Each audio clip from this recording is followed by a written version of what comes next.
तो हमारा foreign funding का केस ही नहीं है।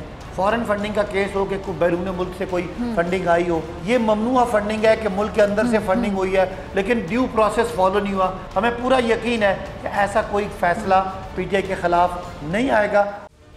मुकम्मल वीडियो देखने के लिए। अच्छा, जब शदीद महंगाई थी इसके बावजूद इमरान खान ने अवाम को रिलीफ देते हुए तेल की कीमतों को कम किया था, तो बजाय कप्तान के उस इकदाम की तारीफ करने के शहबाज शरीफ उस पर भी कीड़े निकाल रहे हैं। जैसे किसी ने शायद सच कहा है कि हसद बड़ी बुरी चीज़ है। अब अगर खान साहब ने मुश्किल हालात में अवाम को रिलीफ दे दिया, मौजूदा हुकूमत जिसमें कई जमातें शामिल हैं वो मिल कर भी हालात को संभाल नहीं पा रही, तो इसमें हसद करने के बजाय हुकूमत को कारकर्दगी बेहतर करने की ज़रूरत है शायद। लेकिन कमाल बात यह है कि शहबाज शरीफ साहब को अपनी सियासत को ज़िंदा रखने के लिए इमरान खान का सहारा लेना पड़ रहा है, और वैसे भी अपनी तजुर्बाकारी को नाकाम होता देखकर शहबाज साहब के पास फेस सेविंग के अलावा बचा ही क्या है। अच्छा नाज़रीन, मैंने पहले वज़ीर आज़म देखे हैं, आप यकीन करें, जो जिस बारे में हम पहले भी बात करते रहे हैं प्रोग्राम में।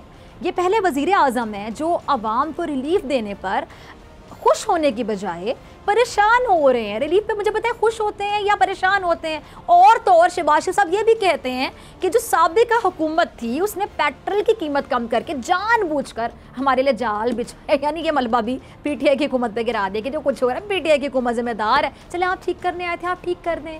अब उन पे भी आप मलबा उन पे गिराते चले जाएंगे, जिम्मेदारी डालते चले जाएंगे, तो आपने तो ठीक करना था ना, ठीक करके दिखा दें। आवाम आपको मान जाए कि भाई आप बहुत अच्छा काम कर रहे हैं। अब मेरा एक सवाल है कि शहबाज शरीफ साहब, आप कहते हैं जी उनकी बदनीयती थी, अब आप मुझे बताएं आप दिल की बात कैसे जान सकते हैं कि कौन बदनीयत है या किसकी नीयत सही है? आपको दिल की बात कैसे पता?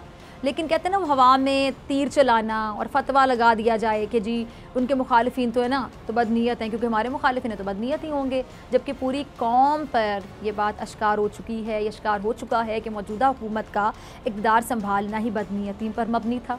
अच्छा, शहबाज शरीफ साहब ऐसा तासुर दे रहे हैं जैसे उन्होंने शायद मजबूरी में पेट्रोल की कीमतें बढ़ाई हैं, इसलिए वो कह रहे हैं कि उन्होंने दिल पर पत्थर रख कर पेट्रोल की कीमतें बढ़ाई हैं।